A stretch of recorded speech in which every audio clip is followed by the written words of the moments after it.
Hello, everyone. It's Lydia with the Oneness Junkie podcast and YouTube channel.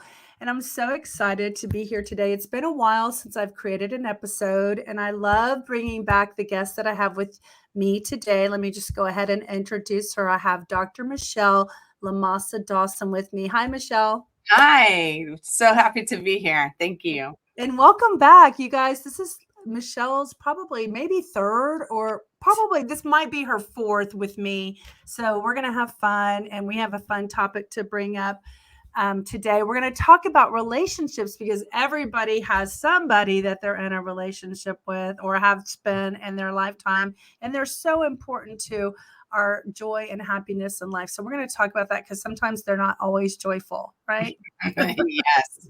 So I want to tell y'all before we get started how I met Michelle. And by the way, you guys, I've already gotten permission to call Dr. LaMasa-Dawson Michelle throughout the podcast. So we've worked together. Personally, I hired her, but also we've done several podcasts together. It's just easier for me to call her Michelle because I feel like she's a friend anyway by now. Absolutely. I So, agree. yeah, so I'm going to introduce how I actually met Michelle. So I was watching a movie. I think it's on Amazon Prime. It's called Emotion 2.0. And there's a lot of people on that movie that are talking and a lot of good information, but just something about Michelle's presentation of what she was talking about and the words she was using, it just really spoke to me and spoke to my heart. And so I just Googled her and just thought, okay, she's a human. I wonder if she's like taking clients. And so I reached out to her and I was able to hire her and work with her. I don't even know. Do you still take clients or are you just teaching practitioners now? So I have a practitioner that works with me and I have a waiting list. So, I'm not taking new clients specifically, but if they do want to work with me, then I put them on the waiting list. And, Okay. If you have an opening. if I have an opening, then I can get them in. But in the meantime, I have a fully certified practitioner that works with me. And so, so that's kind of cool that it's really growing in that way. And so I love that. Yes, I'm lucky. I was one of the ones who got in. Definitely. Lucky me. So anyway, I'm going to have Michelle introduce herself and talk about a little bit about her background and what kind of work she does do and what she's kind of up to today. And then we're going to dive into the conversation together of relationships. So go ahead, Michelle. Awesome. Thank you. Thank you again, Lydia. It has been, some time now since we've known each other and, become friends. And it's just really an honor to be here. And I'm just grateful for the work that you're doing in this world. It's wonderful. So I am Dr. Michelle. And again, it's true, like that whole title thing is great because I did earn it. But I also, when I work with people and I get to know people, I really just, it is Michelle. So what my specialty is recall healing. And it kind of, I've been led, I say sometimes like God writes straight with crooked lines. So I always thought that I was going to be a therapist. I wanted to be a counselor when I was little, when I was a teenager. And so, but, I earned a social work degree. And then I ended up, when you go through life, you think that it's going to be a certain way, but then, you're led so many different directions. So as a single mom and with two babies, I was trying to support myself. I was a religion teacher and I earned a master's degree in religious studies. And I was a campus minister. And so, but I loved the kids. I loved the teenagers. I loved working with the people and just seeing and talking to them. And then when I got remarried, I went back to school and because I always wanted to be a psychologist. And so here I was, and I found myself in school studying. And I thought, wow, these are really great in theory, but it doesn't pan out in practice. And then I took biopsychology and health psychology, and that really resonated with me. And at the same time, my aunt was going through a breast cancer. And so my cousin, who was an osteopath, he found German New Medicine, went to a workshop, met up with my mentor, Gilbert, and, he ended up inviting him to San Diego. I took a recall healing workshop and I was like, oh my gosh, this is what I want to do with the rest of my life. And so I finished my master's in psychology, and then I found Saybrook, which is a school that is like first of its kind to do a mind-body medicine practice doctorate. And so it was just beautiful. And so even today, like it's kind of unheard of to have a cohort where so many of the people in your cohort actually finish their doctorates, because I mean, they have a special title for people who've done all their classes called ABD, all but dissertation, because it's like that. And so I have two really dear friends that we started the PhD together and we finished within weeks of each other. Wow. So it was just really beautiful. And that for me, the mind body medicine was exactly what recall healing was all about. And so I started a lot with cancer patients and working a lot with cancer patients. My love has always been in marital relationships, and I've been around the block a few times, so I had to like learn from the school of hard knocks, about many different things that can help. And so many people, it's been really beautiful to understand and know and learn about recall healing, and all of the things that we carry out in our life are not just related to us. And so the tools that I teach people really have saved marriages and saved babies, and it's just amazing, to see. And so it's a little bit about my educational background. And so I'm the director of Recall Healing United States.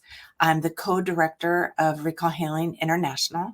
I teach people around the world about recall healing and these tools and how to be a practitioner as well. And then I'm a wife. I'm a mama. I have 3 grown men, boys, my boys. And then I have 10 grandchildren. Wow. So all of the grandchildren are boys and 2 are girls. So it's kind of amazing. That is where I am. And so it gives me a lot of food to keep going and doing my own work for sure. Because when you see what your kids are going through, it's an invitation to do your work. And now I'm a new mama of a puppy and our Oh, dog. We what got kind? a fox red lab. I never even knew that there was red labs, and so his Wow. name is Rusty. Sounds unique. He's super cute. And so he's brought life into our house, and with our older dog is 12 years old. And so they're just like, it's like WWE SmackDown all the time at our house, rolling around and running around. And I was like, oh, this is like when I was with my little brothers and then with my boys. And so That's that, funny, and yeah. that gives new life to the 12-year-old, Absolutely. So that is one of the reasons why we wanted to, bring in a puppy, because it is, and it's just constant, it is like having a baby, I just had forgotten how much like having a baby it is, but it's been really amazing and just Are you fun. getting your sleep? Yes, actually he was kennel trained when he came to us. So he was 8 weeks old when he came to us, and the breeder had done a really great job of kennel training him. Wow. So he only really cried just a very little bit on the first night when we put him in the kennel, and we're like, it's okay. And it's like the kennel's right by my bed, and he sleeps the first, probably first month he was up at 5. So I was like, oh, I had to learn a new schedule. But then he started sleeping, and now he sleeps until right 7:30. And So so you're we're ready to get up? like, Yeah, so that's awesome. Mhm. Just as a tidbit, I just celebrated my dog. I threw her a sweet 16 birthday party on Sunday. I saw that. Was so sweet. I love that. I was just like, oh my gosh, that's so great. I love that. Well, I think I threw her like a 1-year-old party at a park with a bunch of dogs and stuff, and then I thought, I don't think I've thrown her a party since then, so we'll have a beginning and an ending, because I don't know how much time, we'll have left together, but I wanna savor every minute, so that was fun, Absolutely. documented that. And she's a dachshund, and we served hot dogs. Oh, that's so great. I recently saw when there was when it was Halloween, and there was a hot dog, that they put on the dog, as a costume. I have that. It's Yeah. so great. I love that. Like the little wiener dog is walking down the street as a hot dog. I know with it's got mustard on the Yeah, back. I exactly. have that. Yeah, my Oh, friend makes that for me. that's fantastic. Good. Okay, so let me see because people are probably going, what is recall healing? So give us the like 3-minute explanation of what recall healing is so people have a concept where the information you're going to be sharing is kind of derived from, the thoughts you have about relationships and how you come up with those. So if anyone's interested in recall healing and researching it and Googling it, they can go back and do that. So let people know what is recall healing before we just start talking about relationships. Sure. So, and relationships, some of the things that I've learned about relationships comes from, my broader experience and study. And so, but it all complements each other. And so that's what I love about it. But recall healing comes from a combination of German New Medicine, which is the science behind what we do. And Dr. Hammer was he was an intern, and he had gotten, his son had gotten tragically shot. There's actually a new documentary about it. Wow. And it's pretty amazing. It's called The King That Never Was, and it's about the prince that shot Dr. Hammer's son. So in any way, Dr. Hammer discovered this medicine because of what his own experience. So his son dies, he develops a testicular cancer. He's thinking, I do everything I'm supposed to do, and yet this is happening, so went back to study and to research, started looking at CAT scans, and started to discover that everybody that had the same kind of cancer had this spot in the brain, looks like a little bullseye. And so that led him to further study and realize that it was all based on how we form in our mother's womb and the embryology of the layers of our tissues and how it forms and our conflicts.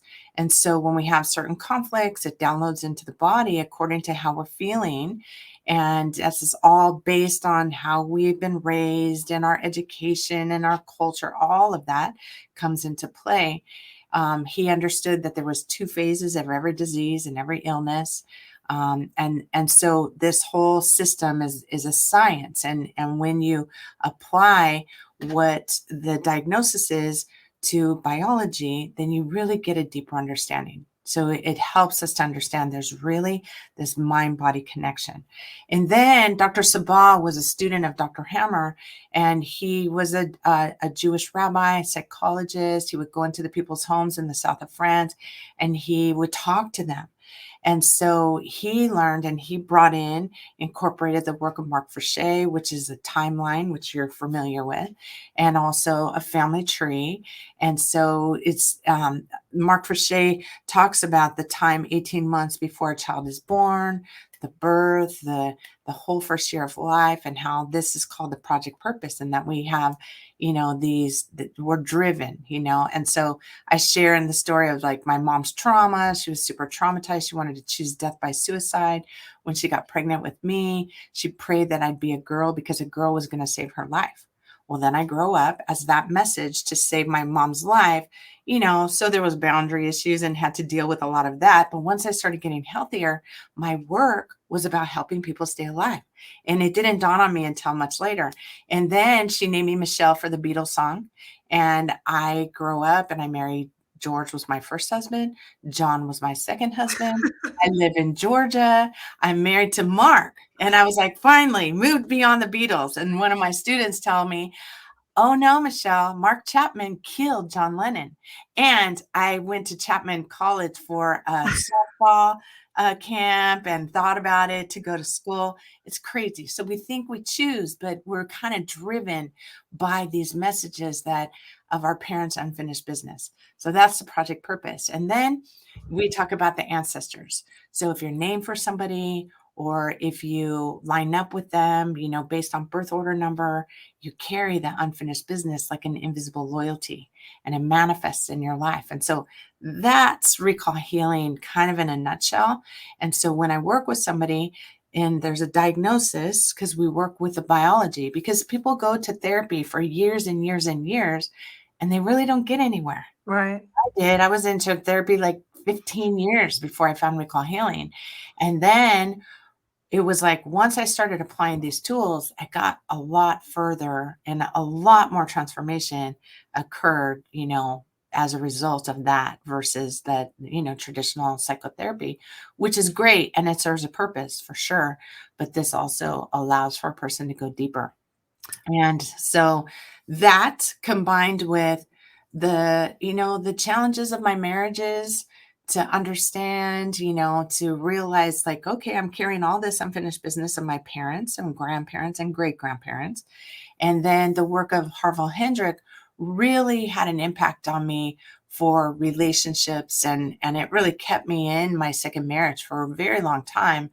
And it kept me looking at myself and doing my work to understand that my marriage was only a reflection of what I carried inside of myself, my body, my trauma.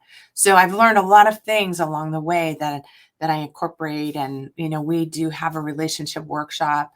I'm not sure if I'm teaching it next year. I need to check and put it on our. It's every other year for the thematic one. So that's kind of it in a nutshell of what I do. Yeah.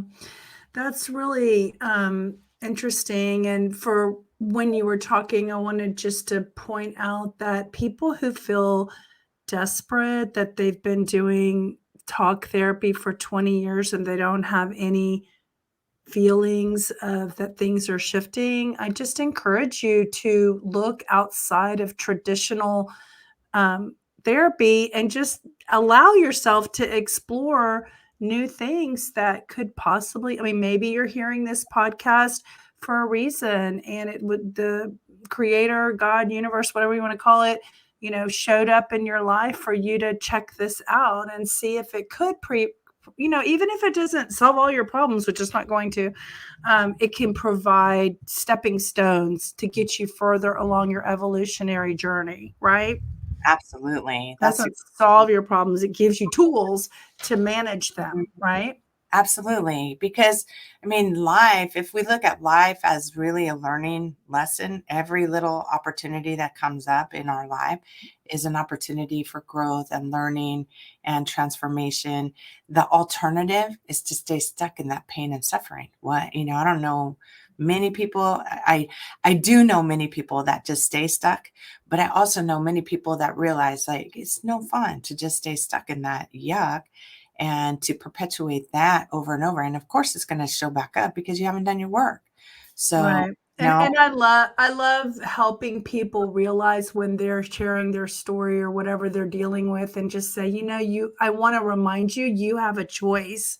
You do have a choice. And the feelings of sadness, depression, anxiety, worry, nervousness, all of that does not feel good, but you have a choice to choose to work the muscle of happiness, gratitude, appreciation, joy. Like you have to work that muscle because it's not an automatic response. And the more you work it, the more you can't allow yourself to swim in the other energy.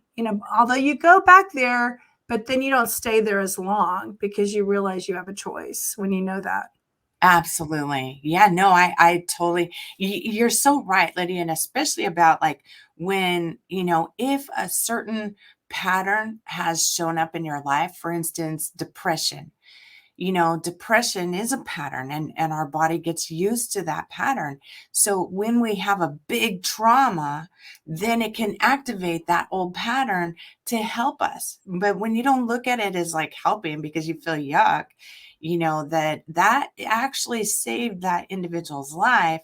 If we start to look at it from that perspective, then we realize, okay, we have power to do something about it and move beyond that. And so it's what you do with what you know. It really is. Yeah, and I do also want to just let the listeners know that I believe I'm a believer of the message that you just shared, which was everything good and bad that happens to us is for our own personal growth and evolution, because that is actually our purpose on why we came to this lifetime and this earth is to evolve and grow and just to constantly go to different densities of dimensions. And so, and I mean that from a, like as you evolve and become more, just, I'm trying to think of the word, like more, um, just more evolved as a soul, because it's my belief that when we die, we go back and then we re-enter to live again, because here is where all the experiences are,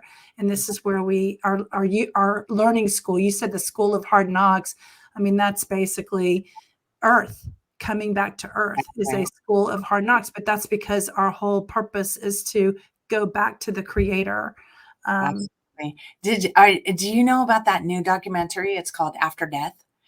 No, but I want to watch it because I'm Yeah. all into this kind of It's stuff. really cool. And in grad school, I was introduced to, like the whole idea of near-death experiences and, even like this whole idea of past lives and things like that. And, before I didn't believe that at all. And so, but just this movie is all about the near-death experiences and how it totally talks about Earth being that place. It's not a lot of fun sometimes, but it really is what you make of it, and so you have that choice. Like you said, you always have a choice, even if you don't think you do. It's just that you have to think outside the box sometimes, right? And so this movie is by Angel Studios, and it's a really great little flick. And it's actually Where is it? Is it on Prime? no, it's actually playing in the theater. So you got to go, you got to find it, and then it'll probably show up on your Facebook. Go this afternoon while it's raining. Perfect. That's no, it's a great little, it totally gets you thinking, and it also gives you hope. I really liked the fact that, the people's experiences and that there really is a life after death. And, so that was really beautiful. And everyone's on their own personal journey of unfoldment to understand certain things in life. So I don't really, when other people don't believe like me, it's okay, because I'm on my own journey and I'm being exposed to things that I don't need other people to validate because I'm experiencing them. So having the understanding is because I had the experience and now I know the truth, Absolutely. And I will say that I got introduced in April, maybe March. It just showed up on my Spotify, this like podcast thing about oneness. And I was like, oh, I'm going to click on that and see what that was about. And, that's AI delivering me things in my Spotify account that AI recognizes my podcast is called Oneness. So it's feeding me other oneness things. And it was this guy named Aaron Abke, and I love him. He's like my new teacher. He's young. He lives in Austin. I want to have him as a guest, but he talks about the most spiritual text he's ever, and he's a person who grew up in a very religious church, and then he's learned new things. But anyway, I totally align with him, and he talks about this book called the Law of One. It's the Contact with Ra, the Law of One, and it's like when I listened to that, all my cells started firing of resonance. And so, and it talks about our relationships, and so I'll tie that back to us. So now that we understand a little bit about recall healing, let's dive into. So I asked you if we could discuss relationships. We have the holidays coming up, and you mentioned that to me earlier, and I was like kind of laughing, like, oh gosh, yes, the holidays. Everyone loves to kind of go have that memory of being with their family, but now that we're all adults, there's a lot of triggering that happens. But we want to remind you that you're empowered and you have a choice. And when you get triggered, it's for your good. It's for your evolutionary good. And when one finger is pointed at somebody else, three are pointed back at us to do our work, right? So welcome. So when someone triggers you in the holidays this year, say, thank you. Thank you. You just helped me to be in my earth school and learn something new. So instead of resisting it, but that's hard to do, right? In the moment.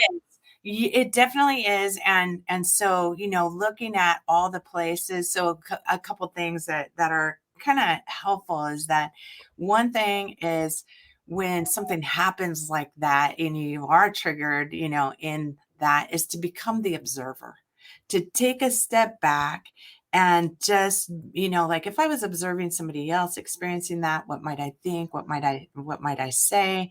And that, what, this is more about them than it is about me, but it's triggering me. So let me check in about where this began and how many other times I felt exactly the same way. And let me give my little girl self some love. Let me help her to understand that it was never her fault, but she experienced all of these things, and to give her some value and give her some love for what she did experience. And, I often say a prophet doesn't speak to his own land, because in our families, we have different beliefs. We have different, several times I have a brother that doesn't talk to me, and it's okay. It's his choice. And, I'm not angry or bitter over it. It's just, it's better for me in the sense that I only want people that want to be in my presence to be with me. If they don't Mhm. want to, that's totally okay. You have a choice, you Yeah. know? And so I have to honor and respect that. And I work with many people that have division within their family, and, it's not what we want.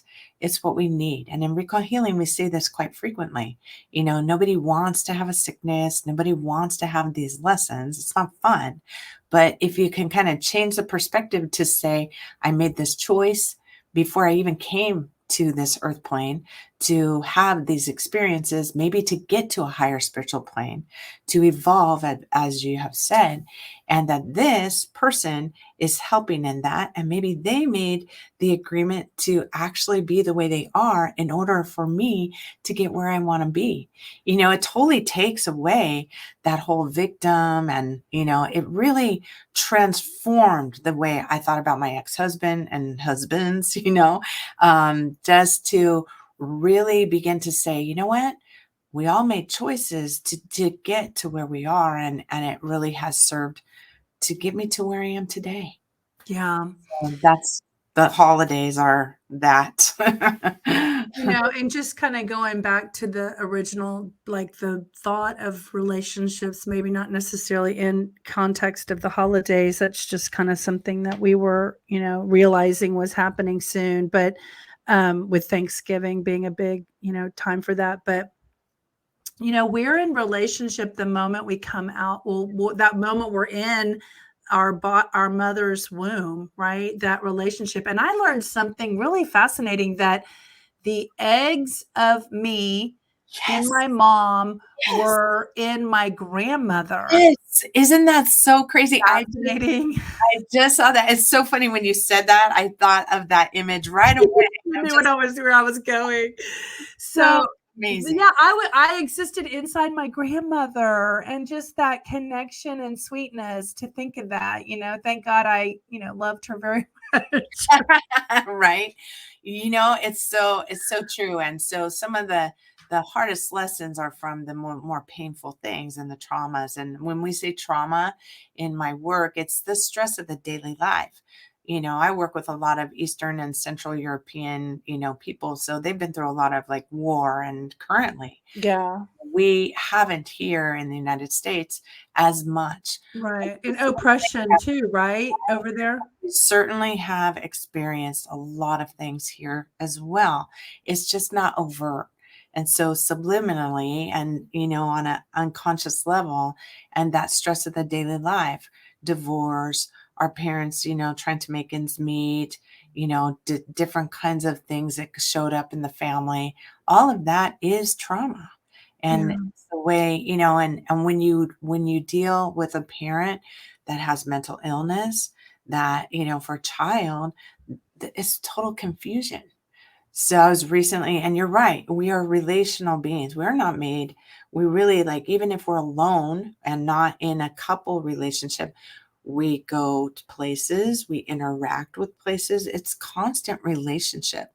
And then you have work relationships, you have family relationships. And so whether or not you're married or have a partner or whatever, it doesn't really matter, because you're still in relationship all through your life. And so we talked earlier about like how important communication is. Communication is key. And people tell me all the time, I don't like conflict. Well, conflict to me is not conflict, it's communication. And sometimes it's more challenging to talk about the things that are hurting us, or, that we would like to see maybe a little bit different, and we have to come from that place. But that is all part of communication and relationship. I want to mention here when we're talking about communication that a lot, and I want to give people this access to think of things differently. So when people approach you, I had a situation where somebody said, you're trying to tear me down. And I was like, does that resonate with me? I actually had a lot of feelings of love and admiration towards the person. And because I was comfortable addressing the hard conversations, that person saw it as a tear down, but that was how the individual was interpreting it from their glasses, from their space. Because when that person was telling me that I was trying to tear them down, I was like, I don't have that feeling in my heart at all. I'm actually loving you. I feel love for you right now, and I'm sharing what I'm seeing. But people don't always perceive the focus that your intention is, because I'm just going to use the term rose colored glasses. Their glasses, their view, their perception is interpreting what you're doing. And so you have to recognize they have a responsibility for how they feel about other people, right? Whether you're doing that or not. So don't always own, you don't have to always own what other people are telling you about yourself. You need to check in, like you said, and say, how am I feeling about that? Do I feel like I'm tearing this person down right now? That's not my intention. Right. And, just in line with that, I had seen at one point in my journeys of a meme that said, if you don't heal your childhood wounds, you bleed all over everyone. And so to me, when a person might contact or have contact with me in that regard, and it's interesting, Lydia, I had a similar experience show up, not, in the last month, where a woman thought I was making fun of her and laughing at her. And I was just like, clearly you don't know anything about me, because there's no way in the world that I would ever do such a thing when I have dealt so much with my own trauma. I help people, I walk with people. So, perception really is 100% about how we've been raised, what we've been taught, what we've experienced, our genealogy, our family clan, all of that comes in with the way we interpret what's going on right before us. Mm-hmm. And so the more trauma a person has, the more that they're going to interpret it as, oh, I'm being attacked, I'm a victim. But when they start to do their work and realize, wait a minute, I have a choice, I have power, I can say no, I can create a boundary, I can check in, hey, I'm perceiving this, is that true?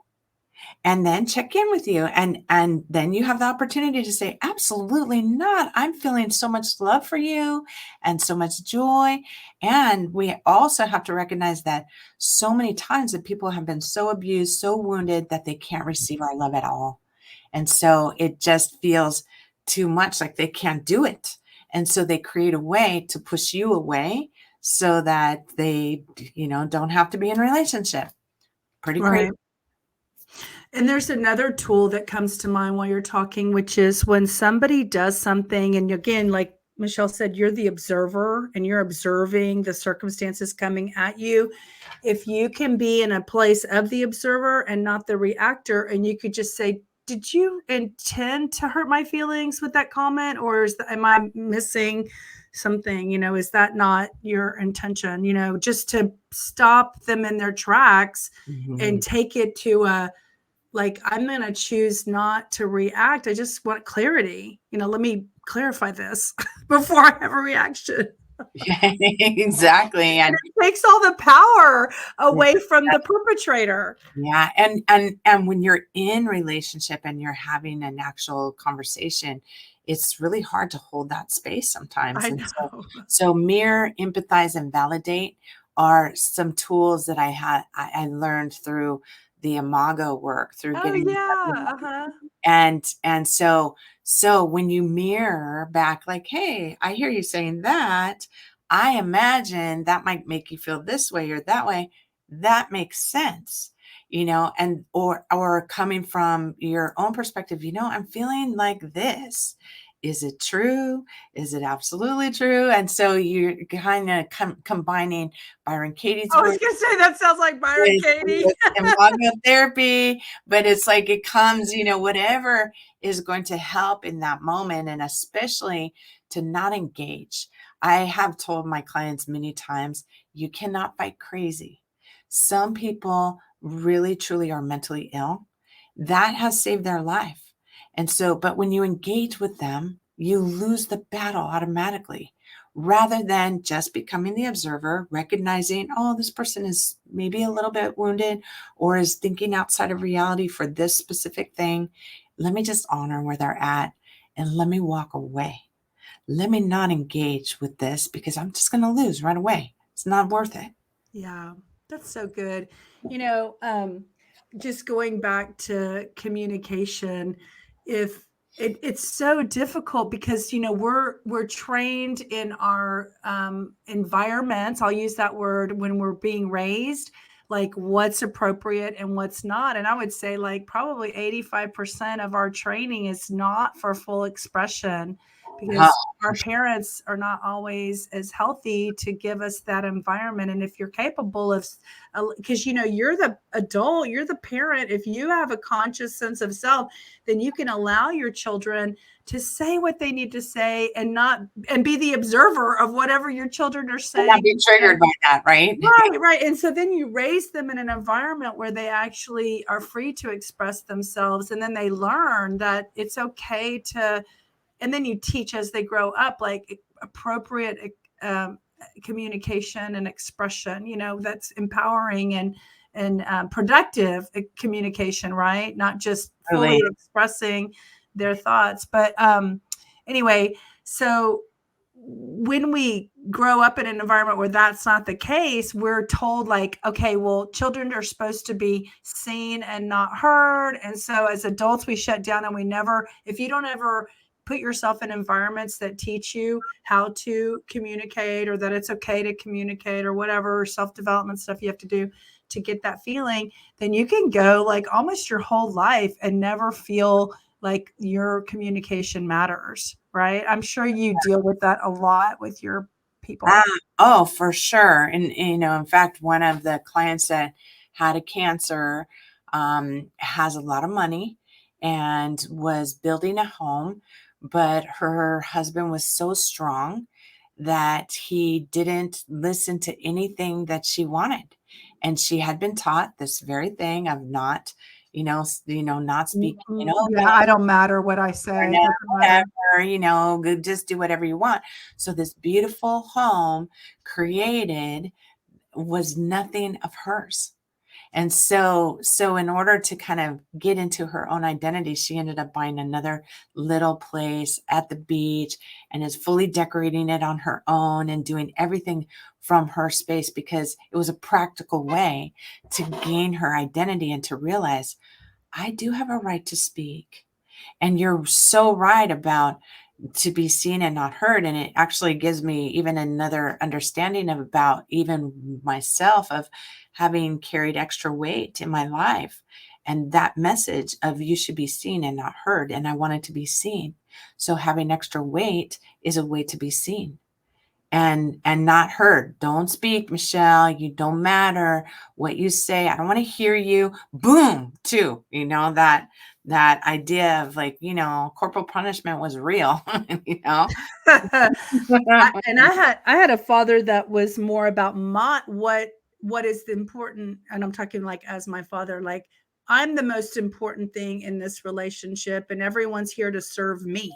And so I really was trained how to put my needs on the back burner and serve others. And so as an adult, I'm really having to work the muscle of like honoring myself and choosing me over like someone else. And so it's a work in progress. Absolutely. It is a work in progress.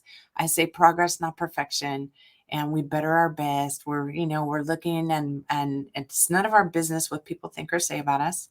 And we mind our side of the street and we work on ourselves to allow ourselves to grow and to transform and to create boundaries. Nobody gives you a high five for boundaries. No, like they don't like it. So it's just like, no. Let's say this. Most people who are not comfortable with your boundaries either don't exercise their own, or you are infringing upon what they're trying to take over on you. And so the boundary is a resistance and they have a reaction to it. So anytime someone has a reaction to you setting a boundary about what you need, recognize that and ask yourself, why is this person so resistant to me taking care of my needs? And I know my needs more than that person does. So I'm the determiner of what boundary is right for me. Absolutely. Yeah. So Absolutely. let me ask you something, because I didn't ask you before we got started. I know normally we try to wrap it up at the end of the hour. We're going on 41 minutes. How much time do you want to spend more talking about this? Because obviously we could go forever, but we know the listeners aren't going to want to have a forever conversation. Right. And I feel like there needs to be a part two.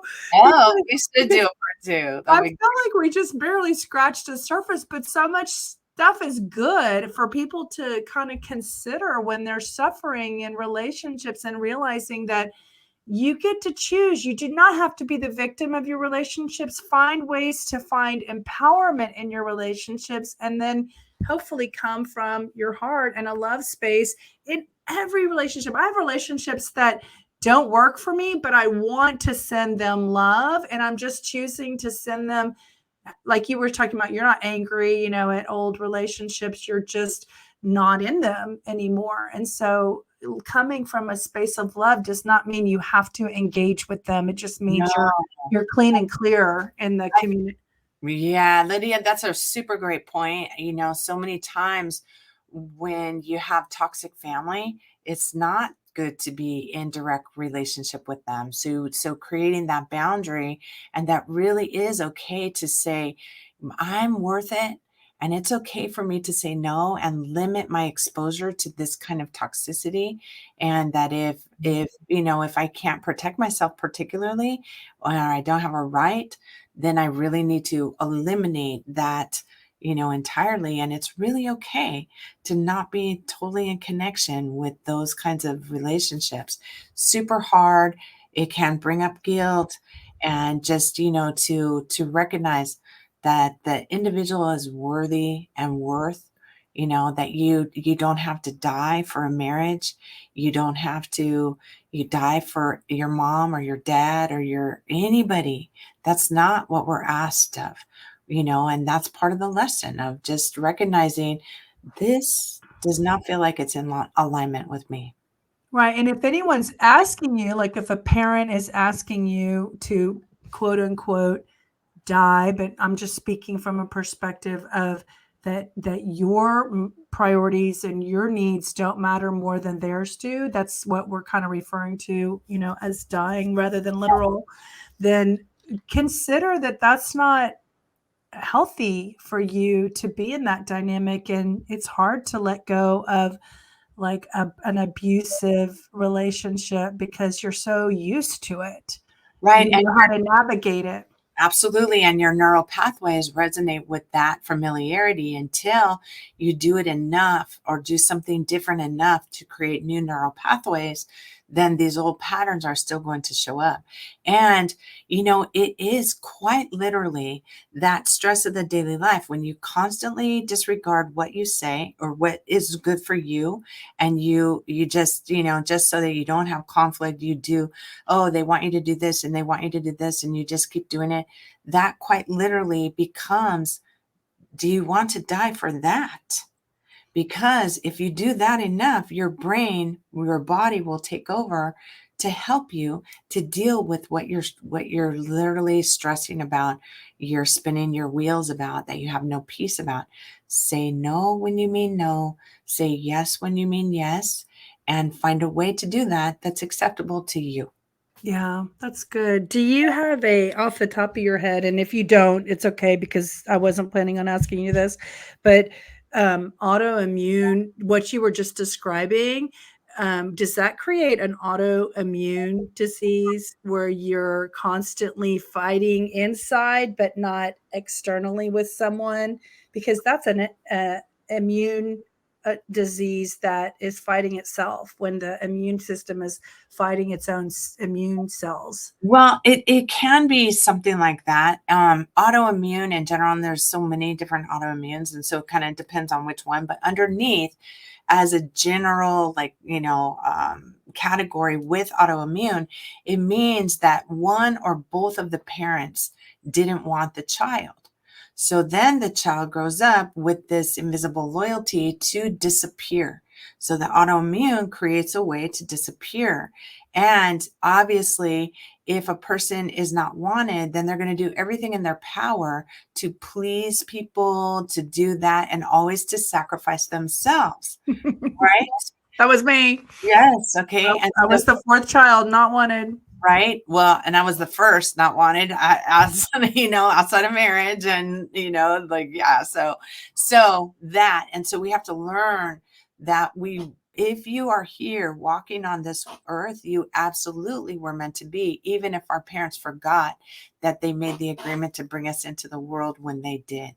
And so autoimmune is part of that, to really recognize we really are supposed to be here, and we don't have to disappear in order to help mom or dad. They resolved their problem, they had you. And so now it's time for me to stand up and to say, this doesn't serve me well. I need to say no to this or yes to this. And so that's autoimmune. That's interesting because when I was like 5, 6, 7, I had eczema as a little kid, and that's an autoimmune reaction. Eczema. So eczema for me in recall healing is a simple separation. So it's like when mom goes to work, okay, then the brain sends a message to microulcerate the skin. And then when mom comes back, or on the weekends when you're more connected, then the eczema will appear during that time. That's just one example. So I don't know Yeah. exactly, but that is. So when you break it down to the actual diagnosis, you get more specificity and it helps in a bigger way. And so yeah. Luckily, I got rid of it, so whatever I was doing, I got rid of it. So that was good. I don't have it anymore. Resolved the problem. You eat healthy too, so there is that too. But it's constant. It's the conflict plus what lifestyle. Yeah, that's great. So, I think it's a good, 48 minutes is probably a good amount of time to just be talking about anything in general. So we'll wrap it up. Do you have any, the new year is coming. I know you're super busy. Tell them your website, and then if you want to share anything that's coming up in like January with our audience in case they want to check it out. Yeah, absolutely. So in the new year, and every year I teach workshops, and it is a way to learn about recall healing and to be able to apply the tools. I teach levels 1, 2, and 3. Level 2 is in January, but it's not level 2 as like, oh, it's a higher thing, because I always go over the basics and the understanding and teach people about that. It's really the work, the things, the diseases and illnesses that I cover. And so level 2 talks about like the whole structure, digestion, a little bit about weight, ears, nose, and throat. It's kind of like, skin and bones. And so it talks a lot about muscles and just all of these kinds of aspects, and then the basics as well. That's in January. And then I have an intro workshop in March, and I have a cancer workshop coming up in April. So there's a lot of amazing opportunities. My website is soultreetransformations.com. We also have Recall Healing USA. that is, kind of up and running. It's been kind of hit or miss, but it's more up and running now, and we're developing that. So ultimately that will be a place, but that's where you can find me. You can do, inquiries, and I can get back to you. I have Isa, who is a great practitioner and fully certified. And so we can help support people along the way, and, just in their everyday stress, have some new tools to be able to navigate the territory a little better. That's wonderful. And I just wanted to give you the opportunity. Is there anything like you came to the podcast episode with that you weren't able to express that you want to like leave the audience with, or do you feel like you covered what you wanted to say? Well, I thought that we would talk a little bit also, more about relationship, but I think it was exactly the way that it was supposed to be. And like you said, there might be, Part relationships, two. marriages and things like that. But really the basics is that everybody that comes into our life is a reflection of what we carry in ourselves. And so if somebody hurts you or you have this, triggering, it's an opportunity to kind of look. And that really is the bottom line. And the more that we focus on us and how we feel about the certain situations, take 100% responsibility. It's not our fault, but it's showing up for us to transform. Yeah, to heal. And if we use that and we give gratitude for that, which is hard to give gratitude for like some of our suffering, but to make us to be into the men and women that we were always meant to be and evolve to that place, it is something to give gratitude for. And so I just, I think that is great. I think this was a great time, and we said what we needed to say. Yeah, and I feel like we touched on the depth of relationships. Like we just went straight to the source, and what happens is a lot of times we did a high level overview, but we got deep. And so what's typical is you want to point the finger at, well, with my husband or with my wife or with my boyfriend or my girlfriend or my mother or my sister or my brother, and we're like looking at these individual relationships and saying, oh, I need to work on my relationship with that person or that thing, when in fact we just went to the source and talked about how do you resolve all conflicts with all relationships with anyone you encounter. We talked about the tools to focus and look at how to live life in relationship in general. It was so amazing. And I love how it just unfolded the way that it did. And so, and that we did go to that depth and just, and it's powerful when you get it. When you get it, you're so empowered. Oh my God, it's wonderful. Absolutely. So, you're always love having you on. You're always welcome back. If you want to do a part 2 or something and like do lighter, higher level type stuff and talk about marriages or topic specific or whatever, I'm totally game for that. And I just wanted to remind everyone that the whole intention when I started in, oh my gosh, what is today? It's tomorrow is the 2-year anniversary of my podcast. I started it on 11/11/2021. So tomorrow is November 11th, 2021. So this is awesome. I love having you on my anniversary episode. No kidding. And I think I got to be on one of the first episodes. Yeah, you did.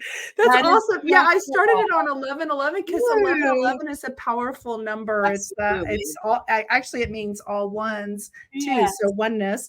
So I just wanted to remind everyone that the purpose and intention of me creating this whole podcast in the first place was to highlight people like Michelle who are using their time and their talents to make the world a better place. And I love highlighting people like that. So if you are a individual or a nonprofit and you want to tell your nonprofit story of what your nonprofit's doing to make the world a better place and who you're serving and how you're serving them, I want to tell your story. So y'all reach out to me at onenessjunkie.com and inquire about me doing an episode with you. And so we can continue to highlight all the individuals and all the people and places that are making the world a better place, because that's what we're going to focus on, is highlighting the light in the world and not focusing on negative, which exists.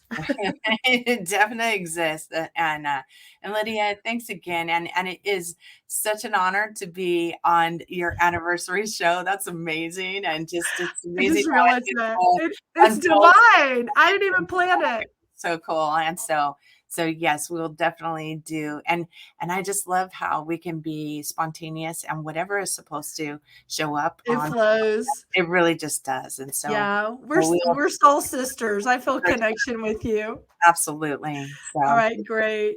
Awesome. Well, thank you so much. I hope you have a great weekend. And everyone, so please subscribe or go to our YouTube channel and subscribe. It's onenessjunkie.com. Talk to you later. Bye, Michelle. bye.